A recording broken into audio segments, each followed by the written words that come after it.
They cuffed him at dusk under a sky the color of old pennies, and the greenhouse breathed out the smell of lemon balm and damp. Potting soil like it too was bracing for what came next. Boys in denim overalls froze with their shovels halfway. To the seedlings, their faces turned toward the door as Detective Sarah Nolan stepped in, coat unbuttoned, voice steady, reading rights with the calm of someone who'd practiced for years in a mirror. Howard Fielding's silver hair, soft hands, a teacher's posture that had never quite unlearned how to lean over a desk, lifted his eyes and said one word that made Elaine Cooper's bones ring like a struck glass. Please. It was not loud, not defiant, not broken. It was polite. It was neighborly. It was the kind of please men say when they expect to be believed. Across the path, Leah Ramirez pretended to check the recorder in her palm, though it was already on, already gulping. Down the click of handcuffs, the hush of earth settling in its rows, the quiver in a boy's whisper, "Is he coming back?" And the quick answer back, "She." Elaine stood 2 steps inside the doorway and didn't move. She counted the breaths she'd learned to count when panic loomed, the way a person counts the seconds of a stoplight. She saw the walls of the greenhouse, the trellised tomatoes, the clay pots stacked in pyramids like choir risers, and she saw, in a superimposed photograph no one else could see, 3 boys in red jackets with crooked grins, a porch rail tilting behind them. 35 years moved like a shadow, then settled. The day before, the hammer had slipped only once. Ben's arms were already sore by then. A film of heat stuck to his neck, despite the cheap box fan rattling in the garage window. One more. Panel, he said, and Leah slid the crowbar into the seam where the drywall puckered, where old nails had argued themselves loose over decades. The plywood groaned like an old knee. Dust poured down in a soft sheet that made them both cough. And laugh. A dumb married laugh that sounded like something still belonged to them in this house. The hollow behind the studs felt wrong, even before they saw it. There should have been insulation. There should have been pipe. There should have been nothing. Instead, there was a crate wedged like a secret between 2x4s, gray wood and red hinges turned brittle by time. Leah saw the name First Danny scrawled across the top in wide, childish letters, the kind that pressed too hard, the way 7-year-olds try to make ink permanent by force. "What the hell?" she said, and Ben looked at the floor because he didn't want to look at her face. He worked the nails out with the back of the hammer, slow and careful, like it mattered to the wood not to be hurt.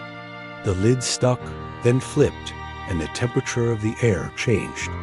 It always does when you open a box, the room exchanging breaths with whatever it's been saving.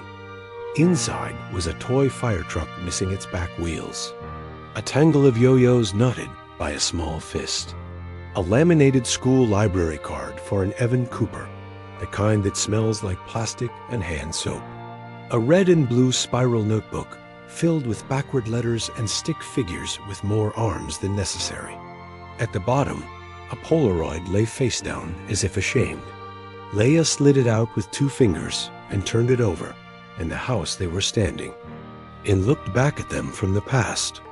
Porch rail still crooked, same siding, same cracked sidewalk pointing like a finger to the front steps. 3 boys in matching red jackets, identical as reflections, arms around each other as if only by holding on could they exist. She put her thumb under the white border like it might blister her, like old light could burn. "Triplets," Ben said, and the garage felt smaller, the way closets do when you try on a memory that isn't yours. On her phone, it took 1 search, maybe 2. Triplets missing Broken Elm Street. The article was short, the kind of cold case write-up that leans on adjectives when there aren't enough verbs. 1989. Daniel, Evan, and Miles Cooper, age 7. Last seen riding their bikes home from school. Rosewood County, Texas. A neighbor heard laughter. Another didn't. The case had been non-suspicious before it wasn't. It had been open before it was suspended. There were their faces again, school portraits with blue backgrounds and teeth like piano keys still growing in. Ben stood behind her shoulder, as if the words might fall off her screen and hit the floor. They disappeared from this street, he said. I think they lived across the road, she said back. And when they both turned to look out the garage window, the brick house across the way sat with its overgrown lawn and creaking awning, like a person who knew how to hold still when stared at. The police arrived with the impatience of people who have done this part so many times the motions have worn grooves in them. 2 cruisers, 1 detective, gloves that snapped, bags that zipped with apology. Cold as the Arctic, an officer muttered, like the simile gave him authority to be bored. Detective Nolan's blazer didn't fit her shoulders, but it fit the room neat, efficient, not interested in speculation. We'll log the evidence, reopen the file, and follow up if anything turns, she said. A line sanded by practice until it was round and safe to throw in any direction. Elaine's name had not yet been said aloud, but the street said it to itself like a prayer. After the cars rolled away, Ben lifted a new sheet of drywall to the studs, because that is what you do when a hole opens in your house. You close it. Leia didn't help. She stepped into the driveway and felt the light shift. Across the street, a porch light flicked on, and a figure rocked once in a chair and then went still. Memory has a sound. Sometimes it's a bulb-warming dot in the greenhouse. Fielding turned as the cuffs clicked and offered his wrists as if they were a lesson plan. I'll come, he said. No need for a scene. Nolan's mouth didn't move except for the words. You're under arrest for unlawful detainment of minors, conspiracy to obstruct justice, and possession of forged identity documents, she said, and the boy's eyes went wide, not at the words, but at the certainty with which she stacked them, one on another, like bricks that could hold a wall up. A boy by the door sucked a breath in and held it, cheeks puffed. Another looked at the tomatoes as if they might volunteer to be a shield. Leia's recorder caught Fielding's sigh. It sounded almost like relief, and that, more than the cuffs, made Elaine's skin feel too tight. She had walked into this place on legs that had learned how to move without hope. 35 years teaches you what not to expect. She did not expect a smell that reminded her of springs when the boys were small, of dirt under fingernails and plastic shovels banging against the sides of cheap buckets. She did not expect the gentle humming in Fielding's throat before he saw the badges, a pastoral hum, a man content with ritual. She did not expect her own voice when it came, low and eyes steady like it had been kept somewhere cold for use later. Do you remember my sons? She asked, and the room got even stiller, the way rooms do when the secret walks in wearing shoes. Fielding's eyes didn't leave Nolan's face. He had a teacher's habit of speaking to the authority in the room. I remember many boys. He said, we plant roots here. He said it as if it meant something that canceled other things out. Nolan said, you'll have a chance to talk at the station. And she steered him toward the door with the politeness of a woman who had grown up being told to say please, and thank you even to lock doors. They slid him into the back of the Yaz. Cruiser. The greenhouse door swung, bumped, clicked, the kinds of sounds you forget until you're inside them again. The car idled. The boys leaned on their shovels and watched the taillights bleed red across the gravel. Leia followed with her own car, fingers tight on the wheel, recorder on the seat beside her like a sleeping animal. Elaine didn't drive. She sat in the back seat of a different cruiser, not handcuffed, not anything, just a body being moved by momentum, watching the Haven for Hope retreat in the rear window until the letters on the wooden sign stopped being letters and became Scratch's dot at the station. Fluorescent light gave everything a sickly, late-shift sheen. Fielding's hands rested like obedient birds on the metal table in interview 2. There was a mirror. Everyone pretended not to know what was behind it. Nolan slid a paper cup across, and he nodded thanks because he would always be the kind of man who nodded thanks. "You can stop me," he said, "if I say something you don't like." Nolan didn't smile. "That's not how this works," she said. "This isn't a classroom." He folded his fingers. The nails were clean. Half moons unbitten. "It was never a classroom," he murmured, almost to himself, and the recorder on the table blinked its red light. He started in sentences that looked like fences from far away straight. Reasonable, painted white with good intentions. But up close you could see the warped boards, the gaps where a child could slip through. He had been a teacher, yes. He had left teaching, yes. He had started the Haven because boys needed structure, yes. He had followed other men's directions only insofar as those directions were about safety, yes. He did not know what happened. Before the boys arrived, no. He did not ask. He did not sign anything. He did not break anything. He did not hurt anyone. "I only wanted to help," he said, and Elaine, behind the mirror, felt the old thin boil in her chest that came when someone offered a sentence as a gift, and it turned out to be a demand dot back on Broken Elm. The house Ben and Leia had bought sat as if it were listening to its own walls. Sometimes houses do. Sometimes they take a breath, and everyone inside pretends not to notice. The patched square of drywall in the garage showed its seam, even though Ben had sanded it smooth because seams are sometimes visible only to the person who put them there. Leia's flashlight had found the scuffed name on the baseboard, Evans scratched by something sharp, because names refused to be sanded out. That night, under the weak bulb, she had trailed the beam across the wall and seen the crayon ghosts rise. The stick figures, the dog, the tall man behind.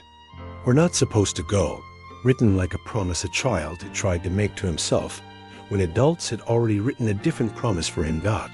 So when Nolan said at the table, "Tell me about the day you first saw them," Elaine found, her hand on the edge of the mirror, as if the cold would keep her upright. Fielding glanced at the cup. "It was summer," he said. "Hot. They were small for their age. 2 were louder. 1 was quiet. He didn't use names. He said, 'The brothers,' like a title." "Who brought them?"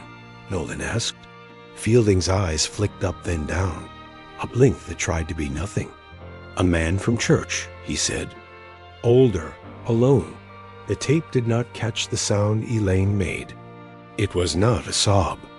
It was a sound a mother makes when someone replaces a name with a shape and expects her to accept it. The boys at the Haven would sleep in rows tonight, bodies trained by routine to turn at the same time. Leia texted Ben a photo of Fielding being led in, grainy from distance, as if proof needed a witness of its own. Elaine didn't text anyone. She stood in the hallway and looked at the vending machine reflecting her face back, warped by the curve of glass. Inside, the candy bars lined up, each with a tiny spiral of metal ready to release at the right code. She thought about spirals. How you can't tell where they start if you begin in the middle.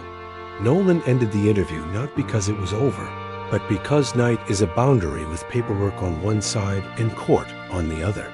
She pushed back her chair.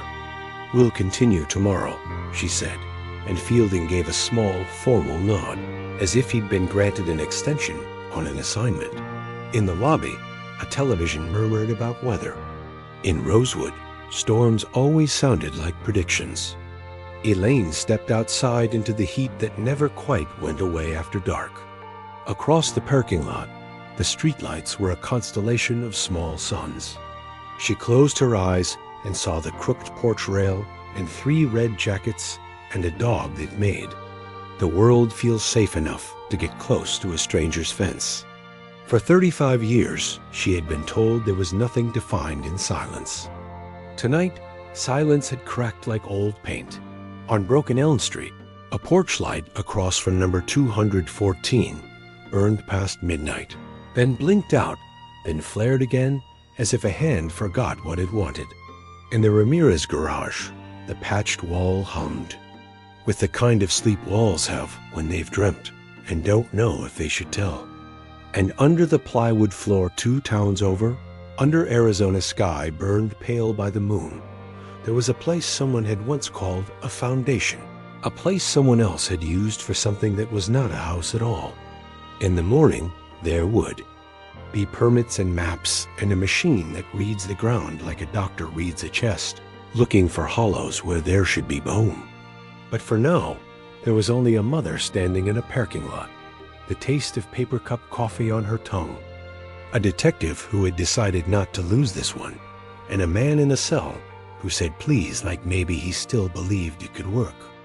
Morning laid a thin gold on Broken Elm Street, the kind of light that makes cracked sidewalks look like maps, and the heat arrived early, pushing at screens and curtain hems, making the air inside houses feel like held breath. Leia crossed the street with the Polaroid in a plastic sleeve, and her heartbeat ticking fast but regular, like a metronome she could set her day to, and she knocked on the door because anything else felt like a trespass. The woman who answered was smaller than Leia expected and larger than memory had allowed. White at the temples, eyes bright as creek stones, a line at her mouth that looked permanent only because grief can carve so clean. "Elaine Cooper?" Leia asked, and when Elaine nodded, she added, "I'm Leia. I live across the street now. We found something." She said it gently, the way you say I'm sorry after a collision, and she slid the photo into Elaine's hands with 2 fingers as if it were still warm. Elaine didn't speak at first. She carried the picture to the living room like it might catch a draft and fly away, sat on the couch under the slow fan, and held the white border with her thumbs while her eyes moved over it as if there were a secret in the grain the rest of the world had missed. "The rail," she murmured, tapping the porch's tilt. "I kept telling my husband we'd fix it. We never did." She studied each boy like a proof of life. Daniel's hair never sat flat. Evan grew faster for about 6 months and lorded it over the others. Miles had grass stains and never admitted it. She smiled, and the smile fractured into something, like sunlight through blinds. "Where did you find this?" Leia told her about the crate and the studs and the dry old plywood that gave like a stubborn door. She told her about the smell that came out with the dust, the way rooms change temperature when they're asked to remember. She didn't say how her hand shook when she saw the scrawl Danny. She didn't say she had to sit on the concrete for a minute because her knees went loose. "It was behind the wall," Leia finished, "hidden." Elaine's gaze lifted past the photo, past Leia, to the window that framed the street. "Vernon's house," she said, like the words were gloss. She might drop. "He had a dog, Brutus, sweet fool of an animal. My boys loved him too much. I told them be polite, don't be pulled." She set the Polaroid on the coffee table and motioned like she was pulling a thread out of the air. In those days, Vernon was the kind of man people brought casseroles to after his wife died. He had a key to the church. He wore a hat to mow. The lawn. He was respected. The last word landed like a nail. Was he ever questioned? Leia asked, though she felt the answer sit down in the room before Elaine said it. He had an alibi, Elaine said. A friend at the VFW, a checkerboard that proved more than a mother's fear. She stood and walked to the mantel, where 3 small silver frames leaned in a row, catching light. I walked past that house for years and tried to remember who lived inside it. I forgot his name on purpose, I think. She turned back, a kind of resolve settling in her shoulders. "Show me your wall." They crossed Broken Elm slow. Traffic non-existent, except for the invisible kind memories. Rumors, the weight of the thing everyone pretends not to see. The Ramirez garage felt cooler than the street. Shadow pooled in the corners. Ben stood there with a joint compound knife like a trowel in a museum, red-eyed from dust and not enough sleep. "Ma'am," he said, wiping a palm on his jeans, and he stepped aside. The seam was good work, sanded to an almost smooth, but it still drew. The eye if you knew where to look, a healed wound with its own weather. Leia clicked on a flashlight and raked a low beam across the baseboard. "Here," she said, and the name came up, pale and stubborn Evans scratched in by something sharp and desperate. Elaine touched the letters with 2 fingers, and then pulled, back like she'd found a hot stove. "He always pressed too hard," she said, half a laugh and half a sob. Ben cleared his throat. "We told the police," he said, as if confession might dull the edge of what the wall had told them all. "They said they'd be back with a structural inspector. They were respectful." The word sounded wrong in his mouth after Elaine had used it like a verdict. "They closed our case in '94, Elaine said. "Respect ran out with the budget." She crouched, surprising all 3 of them with the ease of the movement. On the drywall, at kid height, the flashlight coaxed.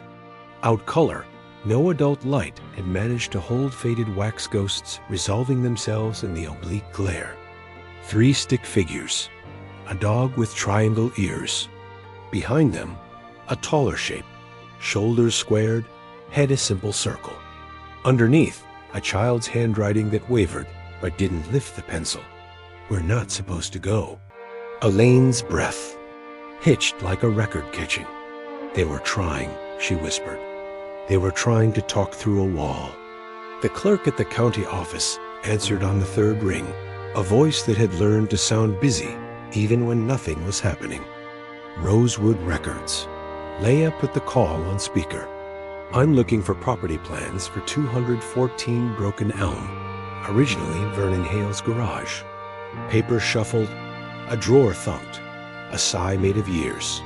"Funny," the clerk said. "You're not the first. Last year, some man came in, paid cash for copies of the garage prints, said he was restoring. Didn't leave a name." Leia wrote down nothing and everything. "Do you keep logs?" she asked. "Not when they pay cash," the clerk said, a small apology in it. "Anything on his medical or caregivers?" Elaine mouthed the word caregivers like it was a puzzle, piece she recognized but didn't know where to put. "There's a note about in-home aid for the last 6 months," the clerk said. "Name looks like Ralph Mason. No license number in the file.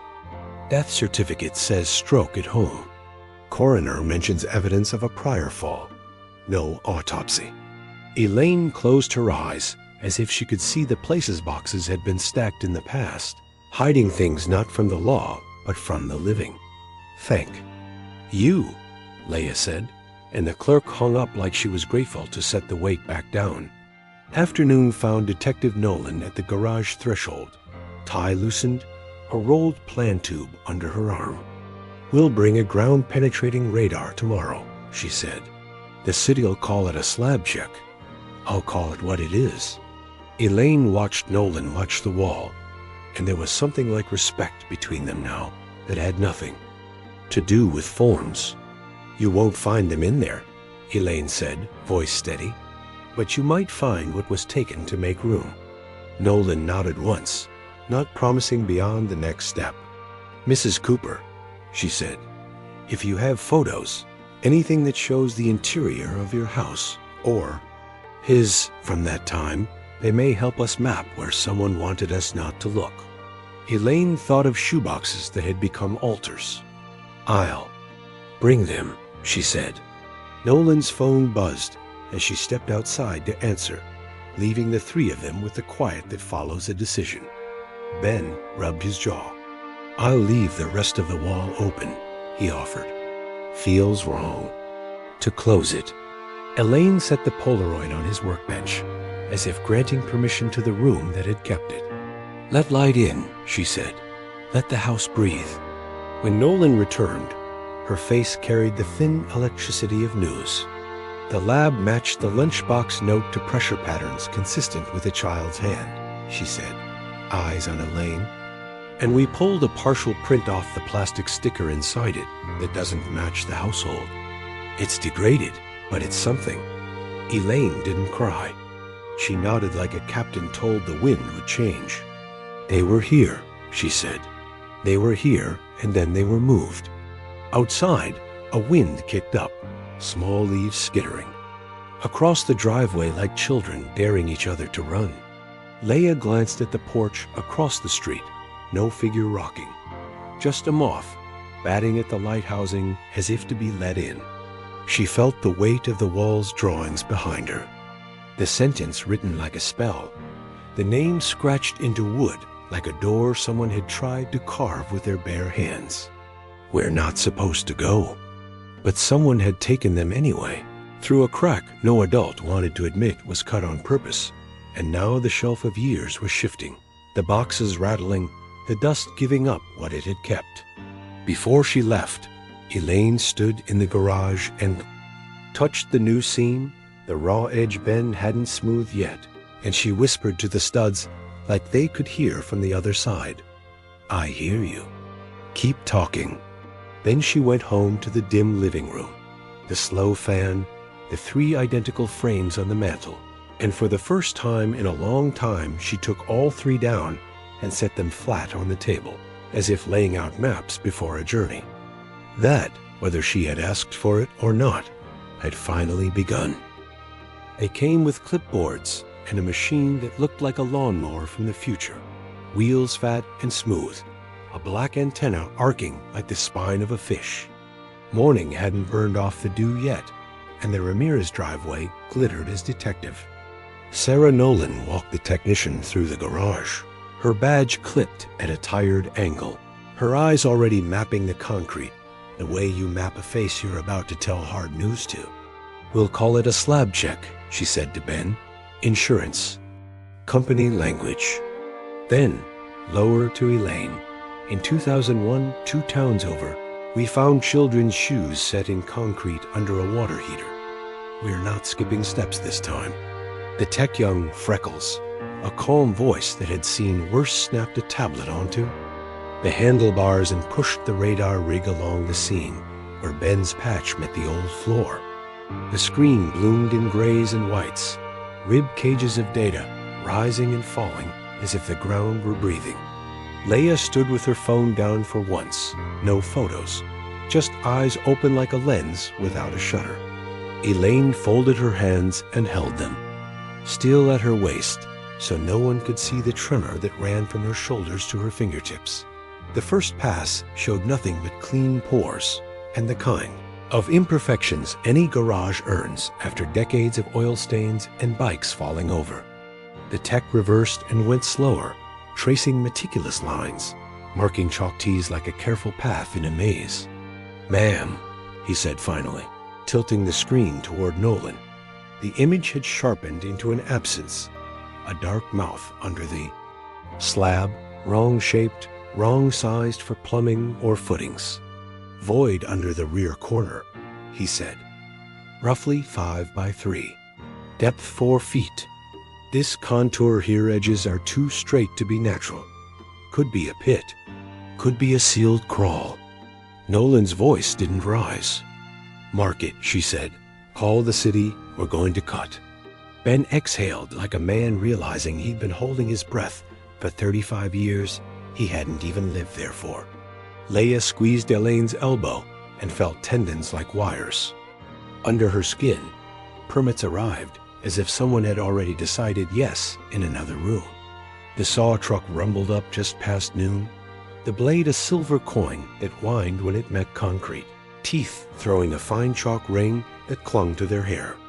And lashes, everyone squinting in goggles as if they were all suddenly underwater. The smell of wet cement is clean and terrible, at once like hospitals and new sidewalks, like promises and formaldehyde. They cut a rectangle and pried it up with crowbars, men grunting like sailors levering a hatch. Beneath, compacted dirt, the color of old paper. A shovel went in, then another. The excavator idled in the street, like a patient animal not yet invited inside. Detective Nolan motioned it off with 2 fingers. "By hand," she said, gently. It was Ben who felt it first, his shovel blunting against something that wasn't rock. "Hold," he said, and the word stilled the room, even the flies. They brushed away dirt with their gloves, like midwives coaxing a face from dust. Plastic, thick, cloudy, wrapped around shapes that had been cradled in earth, long enough to forget the sun. The first bundle came up heavy, sealed in yellowed tape that stuck to itself like old gum. The second and third waited under it like siblings playing hide-and-seek badly. Nolan crouched. "We open them here," she said, and the tech nodded, cutting the wrap with scissors, slow, so slow, as if speed could be a kind of violence. The smell that came out wasn't death. It was time rubber and dirt, and the faint sweetness of things that used to be bright. A small bicycle lay there, red flaked to rust at the joints, training wheels removed long ago, streamers on the handlebar mummified into brittle ribbons. Tied to the bar with a loop of string was a laminated tag clouded by age. Nolan thumbed the grime from it with the edge of her glove. The ink staggered up like a voice clearing itself. "Daniel." Elaine's mouth opened, but no sound came. She pressed, a fist to her sternum, and rocked once, like a tree taking wind. They opened the second. Blue paint clung better to steel, as if color were more stubborn when it started colder. Another tag, Evan. Leia's vision tunneled. She heard herself say, "Oh, the way people say I'm here when a phone picks up." The third was yellow, bright even under earth, like a child who stayed cheerful to keep his brothers from crying. The tape sliced, the plastic peeled. The tag turned in Nolan's fingers with reverence and fury braided together. Miles. Elaine's knees forgot instructions. The ground rushed at her in a gray blur, and Leia caught her under the arms before. She had to feel the floor. "They were here," Elaine said. Not a question, and not an accusation. A line read at last as written. They were here. Nolan nodded in emotion that was not victory. "Yes," she said, and looked at the empty earth still left to speak. Kept digging, not because they expected bodies now, but because secrets nest. 6 inches deeper, Ben's trowel pinged on metal, a thin bright note in a mud song. He cleared it with his fingers and pulled up a lunchbox. Dented, red once, truck red, now the color of scabbard memory. The latch resisted, then gave with a sticky sigh. Inside, a pair of rolled socks gray with dust. A Pokemon sticker wrinkled into a smile that had learned about rain. A folded note in red crayon, the kind that leaves wax on your skin when you touch it. "Please don't tell Mom I took the dog treats. Evan." Elaine reclaimed her hands from gravity and reached for the bag Nolan held open. She didn't ask to touch the note. She looked at it and let its edges cut their way into her eyes. "He was always feeding the dog," she said softly. He thought Brutus listened better to him than to anyone. She almost smiled, then didn't dot by late afternoon. The sun had traveled to the nosebleed seats of the sky and everything under. It looked bleached and tired. News vans started their slow migration, vultures with microphones. But Nolan had already arranged cones and tape that made a perimeter absorbing enough to keep most of the curiosity at bay. She briefed a cameraman in 3 sentences that said everything and nothing. Evidence recovered, investigation active, family notified. When he asked if bodies had been found, she didn't answer. She looked at Elaine, and that was answer. Enough docked in the shade of the garage. The bicycles lay side by side on a blue tarp, a color that made the metal look like winter. The name tags swung on their strings and tapped, a quiet click each time the fan in the corner oscillated. Leia knelt and memorized scuffs and dents, the way you memorize a face before the hospital takes it behind a curtain. She would have known which belonged to which, even without the tags. Daniels had a gouge on the left pedal from where he'd leaned into turns too hard. Evans had a crooked bell, installed with a confidence that didn't include instructions. Miles's had a sticker half peeled, a rocket ship pointing up stuck near the chain guard. The kind of detail no one would have noticed unless they loved him. Why bury the bikes? Ben asked into the general air, not demanding an answer, just refusing to let the question sit alone. Nolan stood with her hands on her hips, dust in the creases of her blazer like white stitching. Because bikes are loud, she said. Because they prove movement. Because if someone says they never got home, but the bikes are gone, the story holds. If the bikes are in the garage, the story breaks. She stared at the rectangle of cut concrete, the hole like a mouth that had done too much swallowing. And because burying is what people do when they want to pretend something never existed. The technician packed the radar unit like a medic stowing a heart. He paused at the door and said, "Quiet. We'll scan the yard tomorrow too." Nolan nodded. "Front and back," she said, "and under the slab by the water heater." She didn't say why. Elaine sat on the step with the lunchbox in her lap, gloved hands folded on top of it as if it were a small animal sleeping.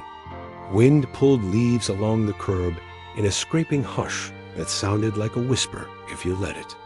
She looked at the Polaroid.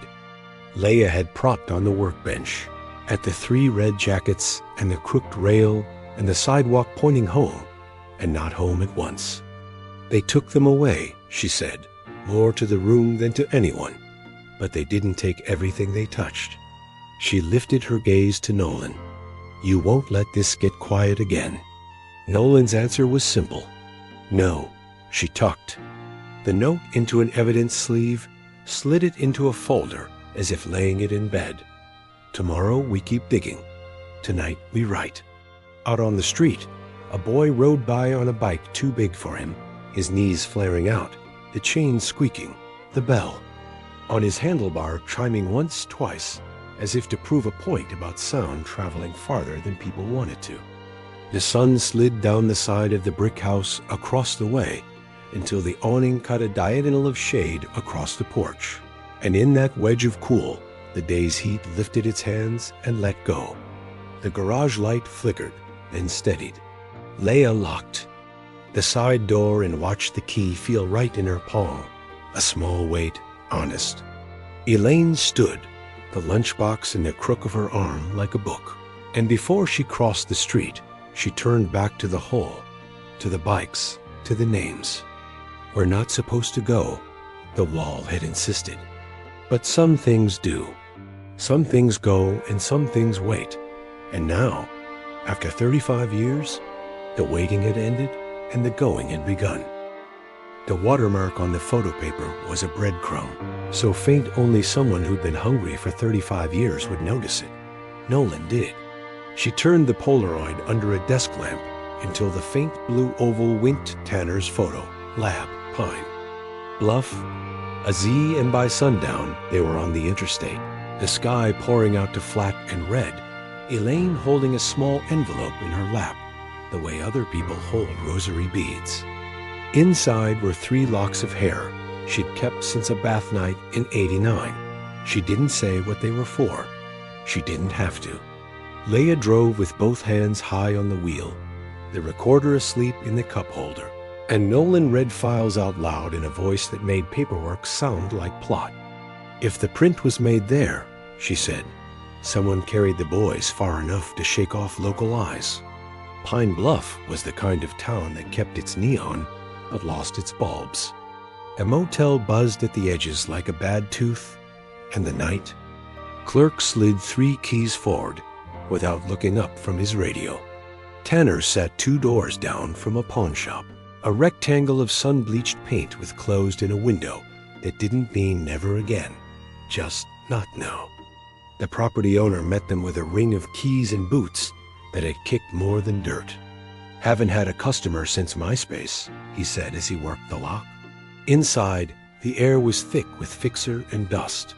A darkroom smell, even in the front where the counter still held a bell. No one rang. The man leaned on the case. Quiet guy ran it. Tanner. Took cash. There was one fella came in regular with a boxy old camera. Tall, thin, eyes like he didn't sleep. Printed pictures of kids. Said he worked at a camp. Nolan slid a photocopy across the glass. A DMV portrait from a wallet that wasn't real. Ralph Mason? The man squinted, then nodded like the name arrived a half second after the face. That's him. Didn't talk much. Paid in exact bills. By morning, they had a judge on a speaker and a warrant faxed like it was still $1,998. A dormant safety deposit box and latch. Under a name that sounded like someone making one up on the spot. Herald. Moss opened with a reluctant sigh. Inside, a driver's license with a face they already knew. 3 passports in different countries' fonts, each expired, and a single photograph in a paper sleeve. 3 boys on a bench with their backs to the camera. Summer hair too long, knees scabbed, the kind of posture that says no one had to tell them to sit close. July 18th, 1990, stamped in red at the edge.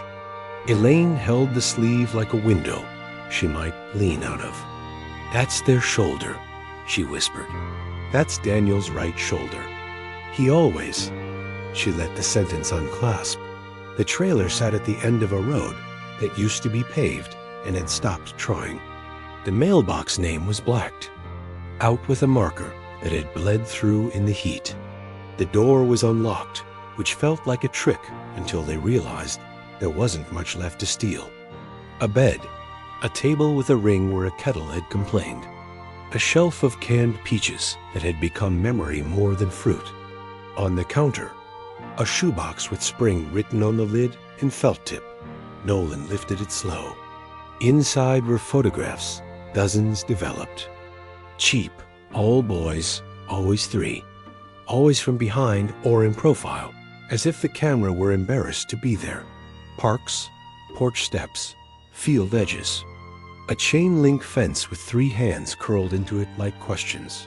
Leia's flashlight found the scene. In the back room where the plywood didn't lie flat, someone had cut it once and put it back like a conscience. Elaine stood in the doorway and didn't cross the line. Something's under, she said, and Nolan already had a pry bar. The wood surrendered on the second try, revealing a shallow void lined with fiberglass and old blankets, the air inside stale with mouse and metal. In the center sat a metal lockbox the size of a bread pan. The latch didn't argue. Inside were 2 journals bound with twine, a crumpled drawing on notebook paper, and an envelope with Cooper Boys written in block letters like a dare. Elaine opened the envelope with a mother's care for fragile things. 3 plastic bead bracelets slid into her palm, each threaded with letters a child had pushed too hard. DNIEL, EVN, MyLES. She made no sound, but Leia felt the room lean toward her anyway, as if it could help carry weight. Nolan untied the journals. The handwriting inside was neat at first.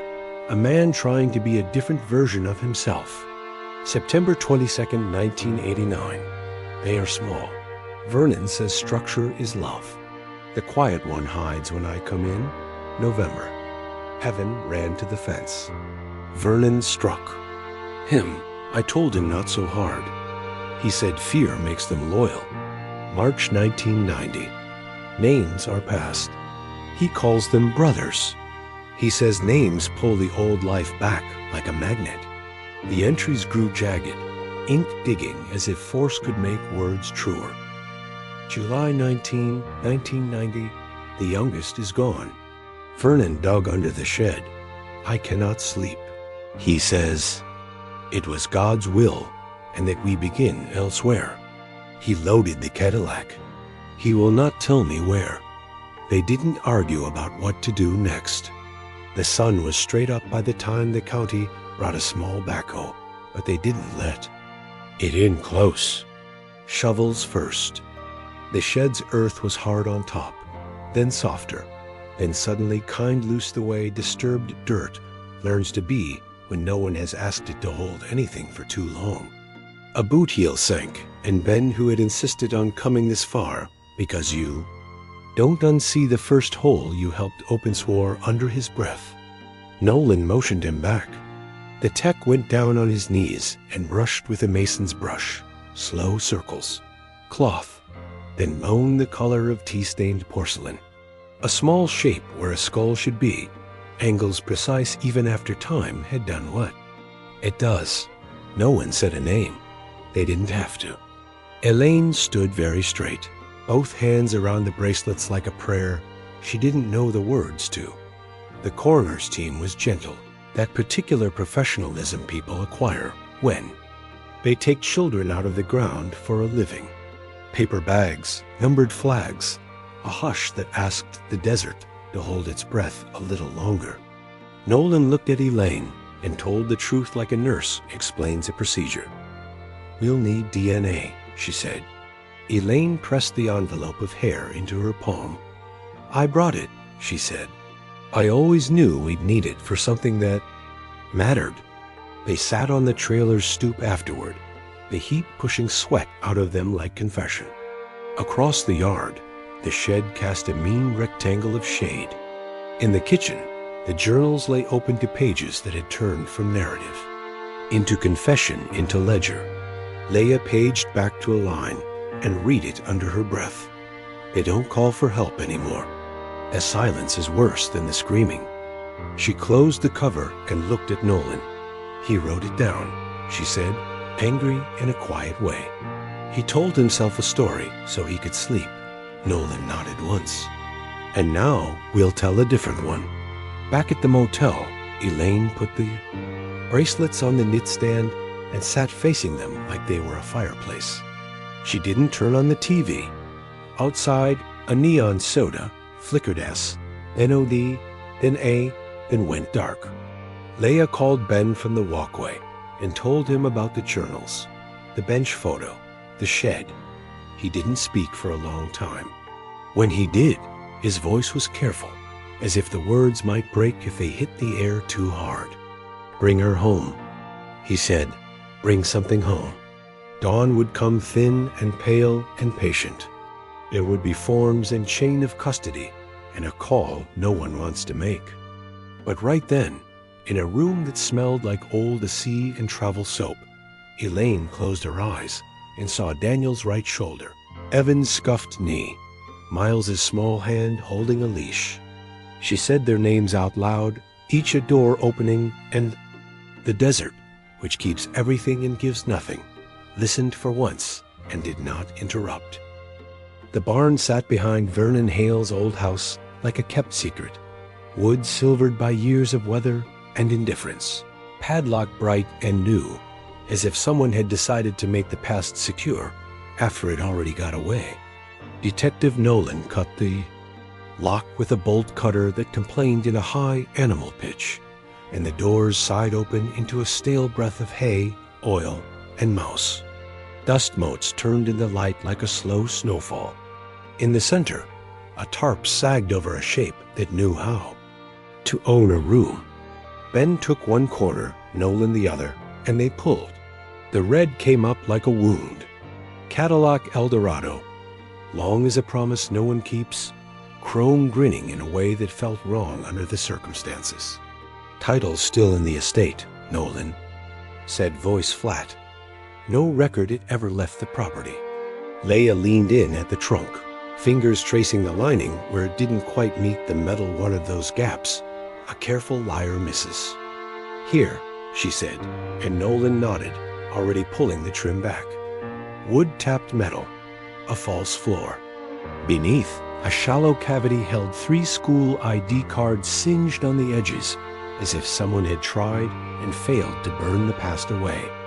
The names were intact: Daniel Cooper, Evan Cooper, Miles Cooper second grade photos with blue backgrounds and stiff smiles. Under them sat a torn snapshot of 2 boys on a beach older than 7, now one holding a book like a shield, the other squinting into the glare. The shoreline behind them rode a line of escape that hadn't included their mother. Elaine's fingers hovered above the photo but didn't touch. "They grew," she said. Not a revelation. A brief dot in Nolan's office later, the printer coughed out a stack of records that smelled like toner and old stories. A nonprofit had been filed in 1992. Faith-based, youth agricultural program, modest budget. Cash-heavy donations, the kind. A website that apologized for existing with pastel backgrounds and Bible verses. Howard's Haven for Hope. Founder, Howard Fielding, former teacher. "It's still active," Nolan said. "Property outside Rosewood.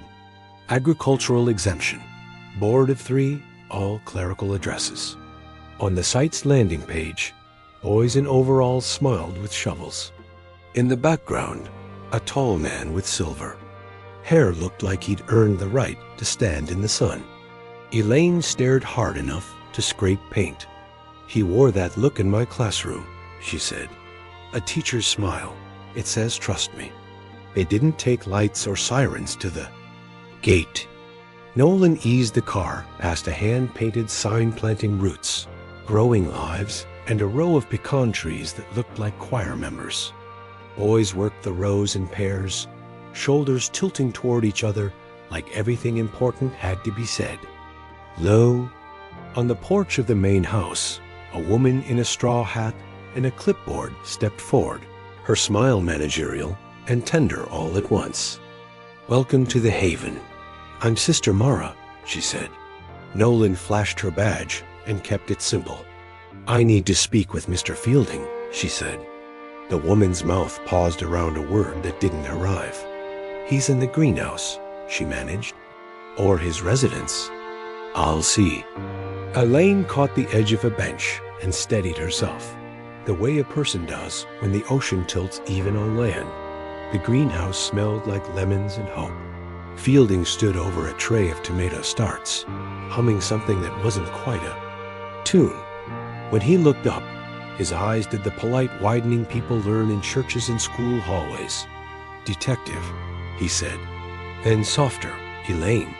He said her name like a man who had practiced it alone at the sink and promised himself he'd never use it out loud.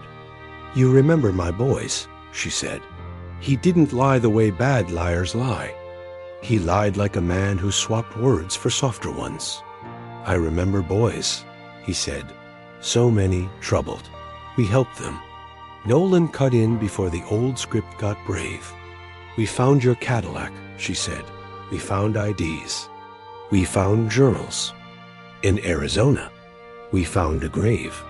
Fielding blinked, then did not look at the door. "Ralph," he said, just the one word like a bead under the tongue. He lost his way. Elaine's jaw tightened. "You kept them," she said. "You renamed them. You built a fence around a lie and called it a garden." He led them to a smaller house behind the greenhouse without argument, Sister Mara hovering, as if she could undo the last 3 minutes with a prayer and a clipboard. The door opened to a clean kitchen, a pot simmering on the back burner, the smell of onions surrendering in butter. A young man turned from the stove, dark curls, an old scar along the eyebrow, small, pale, the kind that leaves your face, but never quite leaves your story. For a second, his face was a boy's, the set of the mouth, the way the eyes asked and didn't ask at once. Elaine's breath left her in a sound that had no word. "Danny," she said, and it was not a question. The man's spoon clattered against the stove like a cymbal hit wrong. "I'm Ferdinand," he started, but the syllables fell apart. "I don't."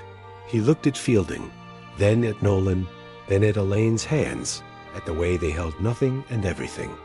"Mom?" He whispered, and the word broke in the middle like ice. They sat at a small table that had seen 100 quiet breakfasts. Fielding kept his back to the wall like a man who knows exits matter. Nolan took a chair where she could see both doors. Ferdinand Daniel sat across from Elaine, elbows on the wood, as if bracing for a quiz he hadn't studied for. "They said you died," he said, trying on the sentence like ill-fitting clothes. "Or jail, or gone." It changed depending on who asked. Elaine shook her head once, a small movement that still managed to bend the room. "I set 3 plates every Sunday for 35 years, she said. "No one sat in them, but I set them." Daniel's eyes shone.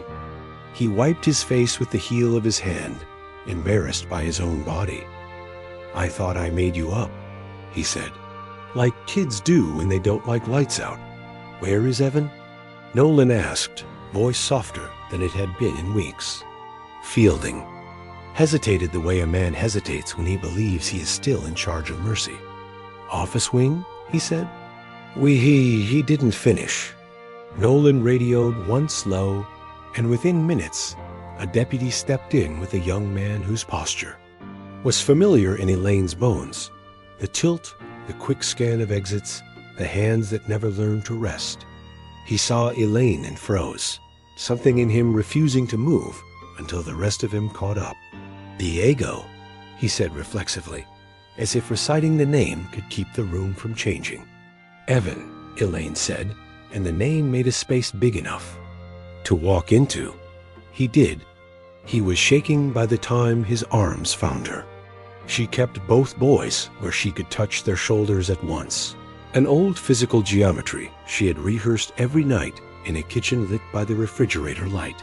There was a third. Marco, brown-eyed, softer-voiced, the age that Miles should have been. He stood in the doorway like a question mark until Elaine turned to him. "You looked out for them," she said. He nodded, confusion and loyalty fighting it out on his face. "They're my brothers," he said, as if the sentence could do its own genealogy. Nolan's eyes flicked Fielding. "Whose child is he?" she asked. Fielding's shoulders dropped. "He was foster. Briefly. Papers got. Misplaced," he said, and there was that teacher's passive voice again, the way grammar can evacuate. "Responsibility. We filled the empty place." Elaine didn't raise her voice. "You cannot replace a child," she said. "You can only steal 2 and hide a third inside the hole you made. It didn't become a raid because it didn't need to." The boys walked out under a sky that had the manners to cloud over. Sister Mara cried carefully, as if her tears were private paperwork. Fielding didn't resist when the cuffs came out again. He didn't ask, please. He watched the pecan trees shed a few early leaves and looked older than his hair. "I fed them," he said, to no one and everyone. "I kept them from worse." Nolan's mouth turned. "You kept them from their names," she said, "and from their mother." The gate creaked open, the sign swung on its chain, and the car that carried Daniel and Evan and Marco rolled onto the county road, like a slow-moving miracle that no one clapped for, because some resurrections bruised the air instead of sweetening. Elaine sat between her sons, one hand on each knee, and looked out the windshield at a town she had never left, and a life that had finally turned its head. In the rear view, the greenhouse shrank until it was only a square of green in a field, and then it was nothing at all. They processed the haven the way you process a dream when you've just woken up slow, careful, afraid that grabbing too hard will make it dissolve. Deputies photographed rooms where everything matched on purpose. 3 beds lined like a sentence. 3 hooks on a wall, 3 toothbrushes in a cup, labels printed in the same neat font. Nolan's team pulled paper where paper hides desk drawers, a locked file cabinet under a crocheted doily, the bottom of a bread tin that rattled wrong, and found what lies always leave behind, documents that try too hard. Birth certificates, fresh as yesterday for boys supposedly born in the 80s. New names typed over old lives. Ferdinand Allen Reyes, Diego Saul Ortega, Marco Julian Fielding. Dates of birth staggered by months. Places of birth that would be hard to check quickly. Stamps slightly off-center. These were fabricated in one run, Nolan said, tapping the corner, kerning with a pencil. Same ribbon, same imperfect E. Sister Mara sat with her hands in her lap like she'd been told to wait outside the principal's office. We were told they were rescues, she said, voice thready. Boys who needed a fence and a schedule. Elaine looked at her without cruelty and without mercy. They needed their names, she said. They needed their mother. They took the boys to a county motel because rooms with doors that locked from the inside felt kinder than the station, because the world was already tilting and no one needed a booking camera to make it permanent. The three of them sat on the curb with soda cans from a dented machine, elbows touching, staring at the parking lot like it might tell them what comes next. Marco glanced between the other two, as if waiting to be cued. The resemblance was cruelly generous. Same brow, same. Set to the jaw when they were trying to be brave. Different too, in ways only a mother would catch. Elaine did. She stood in front of them and knelt because adult conversations shouldn't happen over a child's head, even when the child is grown. You looked out for them, she said to Marco. He nodded. Since forever, he said. That's how it feels. Elaine didn't dispute forever. Would you sit with me later? She asked. I don't need anything from you don't want to give. He swallowed and nodded again, because sometimes permission is the first real food a person gets. Inside, Daniel paced the small room until the carpet learned his ankles. They told us different versions, he said, voice low and taut. If I asked too many questions, I got chores. If I asked about you, I got scripture. He looked at the bracelets on the table like they were magnets, and he was mostly iron. Were we famous? He asked Leia, half apology in it, like wanting to know might be vain. Leia weighed the truth and gave it plain. You were remembered, she said. Your faces were on milk cartons and cork boards in the back of people's minds. That's not the same. Daniel exhaled through his nose, a humorless, almost laugh. No, he said. It's not. He pressed his thumb into the D on the beads until the plastic left a red half-moon in his skin. Nolan came in with a manila folder that looked heavier than its weight. Fielding's talking, she said. He's selling good intentions by the pound. Claims Vernon brought you after an incident, said the desert was unsafe. Claims he gave you structure, food, schooling. Claims saving and stealing are cousins if you squint. Evan sat on the bed and then untied his shoe. The laces a nervous habit that had never learned it wasn't needed. Did he say why? The names? He asked without looking up. Why Diego? Why Ferdinand? He says names call wolves, Nolan answered. He says pasts attract danger. He says he was protecting you.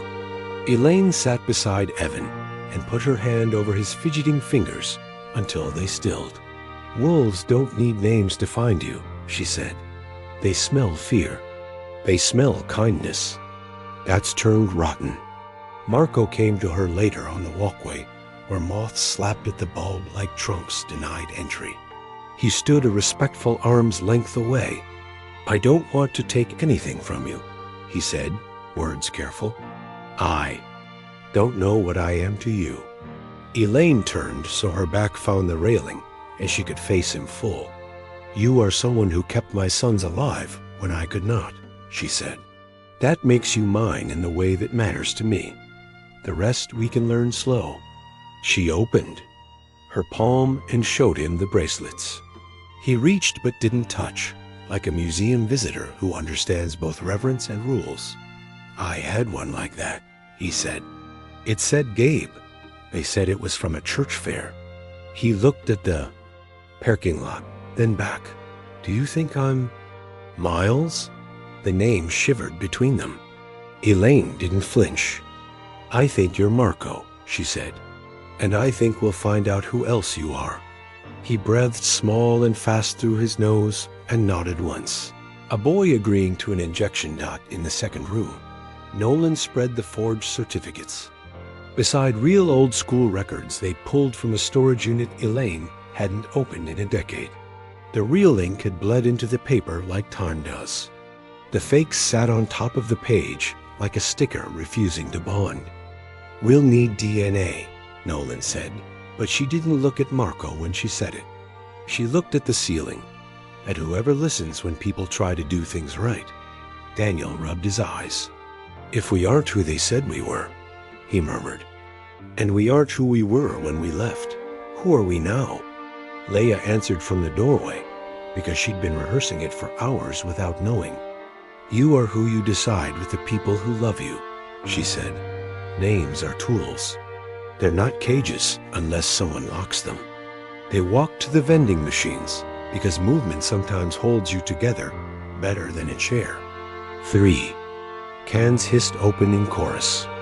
A far-off train threw its lonely horn at the town and kept going.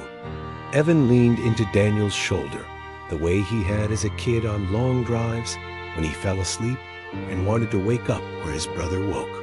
Marco sat on the other side, close enough to share the same small pool of heat. "Sunday dinner?" Daniel asked without looking up. Elaine smiled without tears for the first time that day. "Every week," she said. "I never stopped." He nodded like a man accepting a treaty. "Okay," he said. "Okay." Back at the station, Fielding signed his name on a statement. That called kidnapping guardianship and called forging mercy.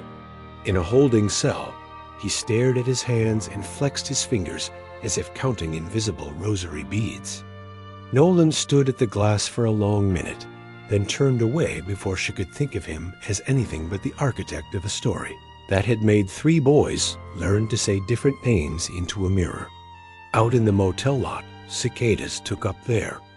Evening him and Elaine, who had said her son's true names out loud more times than she had said her own, told them again, slow and steady, like teaching someone how to pronounce a difficult word, like laying a cornerstone and pressing it, with both palms until it held. They found the road by following where the map ran out. North of Pine Bluff, the asphalt surrendered to dirt, the scrub turned mean, and a sunburned sign for a ghost town called Bitter Ridge leaned at an angle like it had asked for help and been told to wait. Nolan drove with both hands at 10 and 2, the kind of posture that looks like calm and is actually force. Leia watched the bars on her phone bleed away to 0. Elaine kept the envelope of hair in her purse and her eyes on the horizon, because the horizon had taken things from her and she had learned to stare it down. The compound was a scatter of rust and wood single-wide trailer, half-collapsed barn. A satellite dish hanging by one bolt like a dead star. A man sat on the porch steps with his knees drawn up, thin, gray-bearded, wearing a shirt that might once have been white. He didn't stand when they pulled in. He didn't run. He watched. The dust settled around them and then said, "Depends who's asking." "Detective Sarah Nolan," she replied, badge up but not wide. "Rosewood County." She didn't look back when she added, "This is Elaine Cooper." His eyes flicked to Elaine, and there it was a twitch, a recognition a man can't sand. Out of his face. "Cooper," he said quietly, like a word he had kept in his mouth too long. "Ralph Mason?" Nolan asked. He shrugged. "Some days." The porch boards creaked as Elaine stepped up one, then stopped. Close enough to look, not close enough to give him the idea he could call it an embrace. "You knew my sons," she sighed. He didn't deny. "I knew a lot of boys," he said. "Some louder than others." Nolan kept her voice steady. "We have journals from your place in Arizona," she said. "We have a grave. We have IDs from a Cadillac in Vernon Hales barn. We have one boy alive who remembers running to a fence." Mason rubbed a knuckle across his lip. "Hale," he said, like a curse and a prayer. He liked to God talk when he needed to explain the unforgivable. Inside, the air was part metal, part mouse, part coffee boiled too long. A fan ticked. In the corner, turning nothing into less. On the table sat a ledger book, a chipped mug, a box the size of a cake tin with a hardware store lock that didn't match the rust around it. Mason slid it across the scarred wood and didn't make them. "Ask. You came for proof," he said. "I kept some so I would remember what I did and what I didn't." Nolan opened the lock with a flathead screwdriver like she'd done it before. Inside were drawings on lined paper. Crayon pressed hard enough to emboss the dog with triangle. Ears, a house with a crooked sun, 3 boys standing shoulder to shoulder with stick figure stubbornness. In the bottom corner, E. Cooper, age 9, written too big, like he wanted the letters to be armor. Elaine put her hand to her mouth, not to stop a sound, but to steady it. "He was still signing," she said. Mason's voice thinned. "He..." "Write that name when he thought I wasn't looking. I didn't stop him." "Why run?" Nolan asked. He looked toward the barn, the way a person looks at a casket. "After the little one," he said, and he didn't finish the sentence because some words break your teeth. Hale said it was God's will, that the desert was too exposed, that we'd start again elsewhere. He loaded the Cadillac. He didn't trust me to follow. I took one, the one who wouldn't stop screaming at night. I told myself I was saving him. Elaine's jaw tightened. "You were saving yourself from hearing the truth every time he said it," she said. He nodded like a penitent who knows the prayer by heart. "Maybe," he said, "but he's alive. You can hate me and keep that. Both can be true." Nolan's radio muttered. She ignored it. "Is there anyone else here?" she asked. "Any other children?" Mason shook his head. "Just ghosts," he said, and for once it didn't sound like a figure of speech. The barn's shadow was cool in a way that didn't help. They pried up a loose board, because loose boards are always telling on someone. Underneath, a slim plastic tote wrapped in painter's paper and good intentions. Records, lists, photocopied forms with names blanked out by a marker, gone purple at the edges. 3 forged baptismal certificates. A Polaroid. 3 boys at a folding table, backs to the camera, plastic cups sweating ring halos. A man's forearm. Entering the frame with a plate. The stamp on the back said 1990, and the chemicals had kept the year truer than any of the men in it. "You're going to be charged," Nolan said without ceremony. "Accessory. Unlawful restraint. Possession of forged documents. Anything else the DHA can rightfully hang on you." Mason nodded like she'd offered him a chair. "Been waiting." "On a knock," he said. "Been listening to engines on that road for 30 years. They walked the lot with a ground probe, the tech from Rosewood reading the earth like a chest x-ray. 10 feet off the barn, the probe struck soft and harder, then soft again in a shape that made the tech's mouth go a straight line. Shovels. A smell that wasn't quite anything yet. Cloth that had once been a shirt. Small bones nested where lungs would have been if time didn't have such hands. Elaine didn't move closer. She stood where she could see and where she could survive.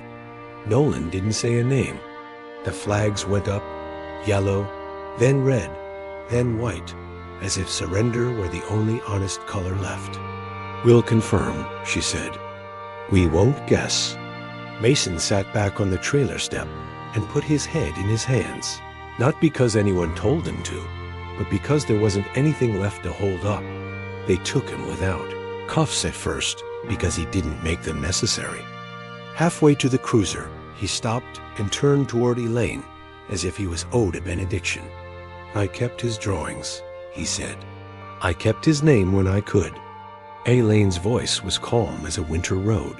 "You had no right," she said. "And you did one kind thing. Both can be true." He nodded and got in the car like a man who understood sentences come in more than one tense dot at the motel. Evan came to the room where Nolan had laid the drawings out face up on the bedspread. He didn't touch them right away. He stood and looked, until his hands learned they were his. "I named the dog Spanner in those," he said, a small laugh shredding itself in his throat, "because he fixed things by just being there." Elaine threaded her arm through his.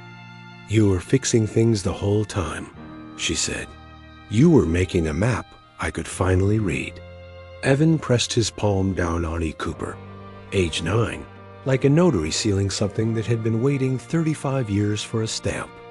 "I didn't forget," he whispered, and when he said it, the room, all its old carpet and cheap lamplight, felt for a second like a church, where the door had been cracked and air could finally move.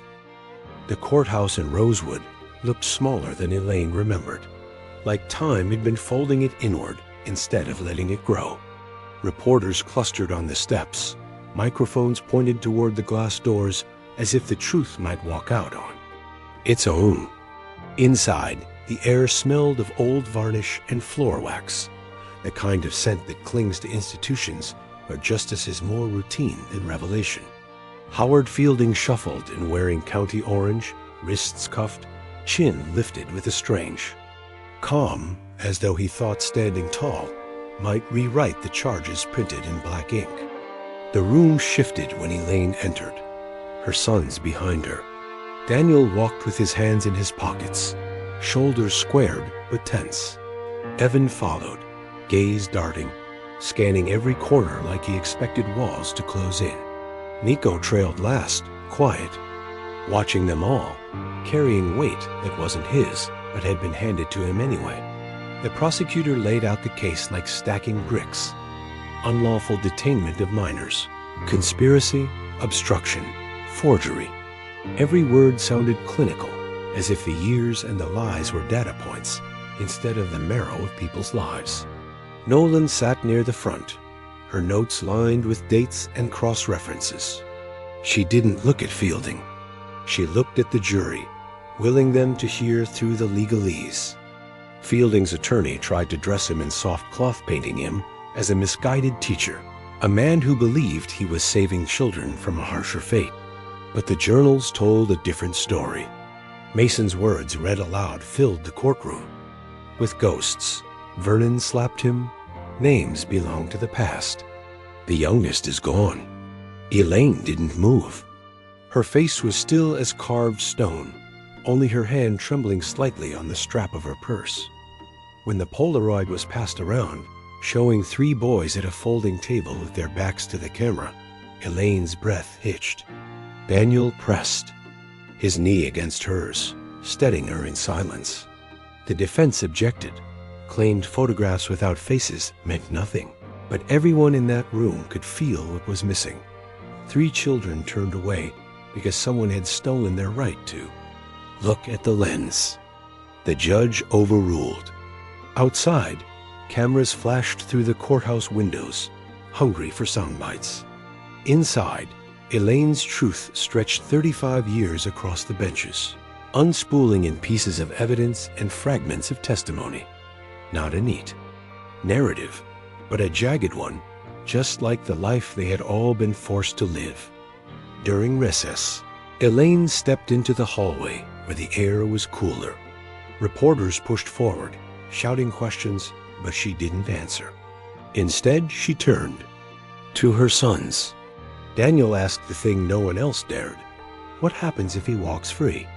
Elaine looked at him long, her voice steady when she said, "Then we keep telling the story until someone listens again." Because silence is how he lasted this long. Evan leaned against the wall, hands shoved deep in his hoodie, whispering, "I don't want to be a headline. I just want to be me." Nico touched his shoulder gently. "Then let's survive this part first," he said. The bell rang them back into the courtroom. When they filed in, Elaine thought of her garden lawn. Broken Elm Street, lily pushing up through soil, carrying memory and breath alike. She sat, braced herself, and waited for the gavel to strike again. The jury filed back in with the kind of silence that weighs more than words. Elaine sat rigid, her hands clasped so tightly her knuckles had gone bloodless. Daniel leaned forward on the bench, elbows to his knees, jaw locked. Evan wouldn't look at the defendant's table at all. His eyes stayed fixed on the floor tiles, counting the cracks like they were rosary beads. Nico kept glancing between his brothers, waiting for some signal, though none came. Howard Fielding rose slowly, as if time itself bent around him. His face pale but still touched by that strange half-smile he'd worn since the first day of testimony. The foreman stood, paper trembling in his hand. On the charges of unlawful detainment, guilty. On the charges of conspiracy, guilty. On the charges of obstruction, guilty. The word echoed each time like a bell tolling. Elaine's breath left her in a shudder, tears cutting silently down her cheeks. Fielding closed his eyes. For the first time since his arrest, he looked smaller, frailer, as though the verdict had peeled back the last layer of certainty he built around himself. His lawyer whispered something sharp, but the man barely nodded. The judge's gavel struck once, sealing the outcome, sentencing to life without parole. Gasps rippled through the gallery. Cameras clicked like insects feeding. Elaine reached for Daniel's hand, then Evan's, then Nico's. For a moment, the four of them formed a fragile circle in the middle of that heavy room. A family stitched. Back together with scenes still raw outside, the courthouse steps erupted in flashbulbs and shouted questions. Nolan pushed a path through, shielding them as best she could, but reporters swarmed, anyway, voices chasing headlines, demanding answers. That belonged to no one but them. Elaine paused halfway down the steps. She raised her chin, her voice calm, but steady enough to cut through the noise. My boys were never forgotten. Justice may come late, but it came. The crowd stilled, just for a heartbeat. Then the storm began again. Daniel muttered, "Let's go home." And Evan nodded quick, eager to disappear back into shadows that didn't ask him to explain himself. Nico stayed close, silent, the weight of someone else's name still heavy in his chest. That night, back on Broken Elm Street, the house was quiet. Elaine lit a single candle on the table and set the old Polaroid beside it, the three boys in. Red jackets smiling, still frozen in time. Daniel poured coffee without asking. Evan wandered the living room, tracing the edges of the walls, as if mapping them again. Nico sat in the corner, flipping the bracelets in his hand, one by one. Elaine watched them, her heart aching and whole at once. Justice had been spoken in a courtroom, but the real verdict was here. 3 young men breathing in the same house, scarred but alive, filling a silence that had stretched across 35 years. For the first time since 1989, Broken Elm Street felt less like a graveyard and more like a beginning. Morning light spilled across Broken Elm Street, soft and golden, turning the cracked sidewalks into ribbons of fire. Elaine stood in her garden, gloved hands pressing soil around the base of lily that had finally bloomed, their white petals reaching skyward like trumpets. Daniel knelt beside her, sleeves rolled, a bag of fertilizer open at his knee. Evan leaned against the fence, sipping coffee, his hoodie pulled tight, watching the quiet street as if it might suddenly shift again. Nico crouched nearby, carefully, placing smooth stones at the edge of the flower bed, one for each name. Daniel, Evan, Miles, and his own Nico claimed, and real now.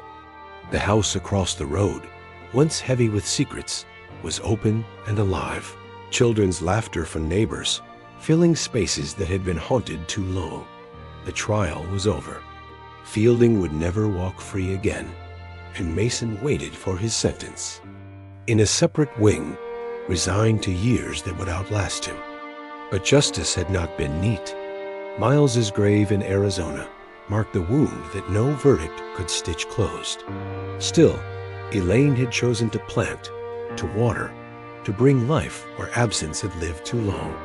When she looked at her sons, she didn't see the boys who vanished in 1989. She saw men who had returned through fire and silence, carrying scars, but also breath. Daniel spoke first, his voice low but sure. We should mark his grave together, not just with a stone, but with us. Evan nodded. He was with us every day we were gone. He doesn't stay behind. Nico touched the bracelets in his palm. I'll wear his too, he whispered. Elaine placed her hand over his. You already do. That afternoon, they walked to the cemetery. The new headstone gleamed pale under the sun. Miles Cooper, 1981 to 1990. Our quiet light still shining. Elaine traced the letters, then stepped back as her sons each laid something down. Daniel placed a comic book, the kind Miles loved to read. Upside down, Evan unfolded one of the crayon sketches rescued from Mason's trailer and tucked it against the stone. Nico set the beaded bracelet carefully, his own name beside his brother's, binding past and present. They stood in silence, not mourning alone, but together, as if the years of separation had finally bent into a circle. Elaine felt something shift in her chest. Not grief, not pain, but peace. Miles was gone, but he was not lost. He had guided them back here. As twilight came, they returned to Elaine's porch. Dinner was simple roast chicken, cornbread, and peach cobbler, but the table was full, laughter echoing against walls that had once only held silence. The cicadas hummed outside, and the street exhaled like a house that had finally unburied its breath. Elaine rocked gently in her chair, while her sons talked about jobs, about futures, about what names meant and how they could carry them forward. She didn't need to join every word. She only needed to listen, to witness, to remember. Before bed, she walked into the garden one last time. The lilies swayed in the night breeze, their petals catching moonlight like glass. She placed her hand on the soil and whispered, "We remember." The wind stirred, carrying the sound across the street, through the open windows, into the rooms where her sons slept. For the first time in 35 years, the story felt less like a wound and more like a promise. Justice had come late, but memory had endured. And for those who listened closely, Broken Elm Street no longer sounded like silence. It sounded like breathing. And maybe, as you hear this story, you'll remember too that the past has roots, that silence hides answers, and that some doors only open when someone dares to knock again.